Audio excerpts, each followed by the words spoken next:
उपस्थित हुए हैं।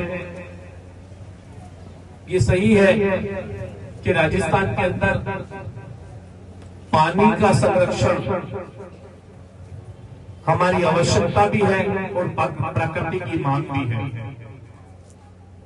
ये सही है कि कभी राजस्थान को सूखे प्रदेश के नाम से जाना जाता था। ये कहा जाता था राजस्थान मतलब रेगिस्तान, राजस्थान मतलब सूखा, राजस्थान मतलब वो प्रदेश जहां पर पानी की बहुत कमी। लेकिन ईश्वर की कृपा से कई वर्षों से मानसून की जो स्थिति हमारे प्रदेश में बनी है, उससे ये समस्या धीरे धीरे कम होने लगी। और उसके बाद हमारे यशस्वी मुख्यमंत्री भजनलाल शर्मा जी ने वंदे गंगा जल संरक्षण योजना चलाई और उसमें उनका मूल उद्देश्य गांव के तालाब को गहरा करना, सौंदर्यीकरण करना, उसमें पानी का संरक्षण हो, बावड़ी को सौंदर्यीकरण करना। भजनलाल जी हमेशा कहते हैं जल है तो कल है, और हम भी अपने जीवन में देखते हैं तो जल है तो कल है। पूरे खंडार के अंदर लगभग जब से ये कार्यक्रम प्रारंभ हुआ 600 काम इस तरह के हम लोगों ने लिए अपने हाथ में। और अच्छी बात यह है कि खंडार की जनता की पूर्ण भागीदारी इस काम में लगातार बराबर बढ़ती चली जा रही है। और मैं आज बरवाड़ा के वासियों से भी निवेदन करने आया हूं, इस तालाब का भराव बढ़ेगा तो हमारे यहाँ का वाटर लेवल बढ़ेगा।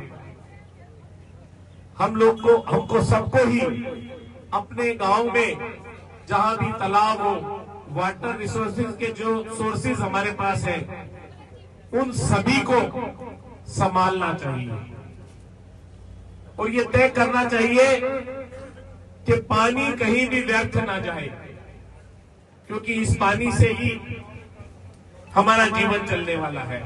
संकल्प 11 साल में संकल्प से सिद्धि तक प्रधानमंत्री जी ने एक आह्वान किया कि मेरे द्वारा चलाई जा रही योजनाएं, मेरे द्वारा किए जा रहे काम मेरे देश की हर गांव के जनता तक पहुंचे। आप देखेंगे जब 2014 में माननीय प्रधानमंत्री नरेंद्र मोदी जी ने इस देश को संभाला, तो हमारी पार्टी के जो संस्थापक थे, उन्होंने एक नारा दिया था अंत्योदय। उन्होंने अपना जीवन प्रारंभ किया, अपना प्रधानमंत्री का कार्यकाल प्रारंभ किया अंत्योदय की संकल्पना के साथ। और पहला उन्होंने निर्णय लिया कि माता बहनों को मुफ्त गैस चूल्हा देंगे।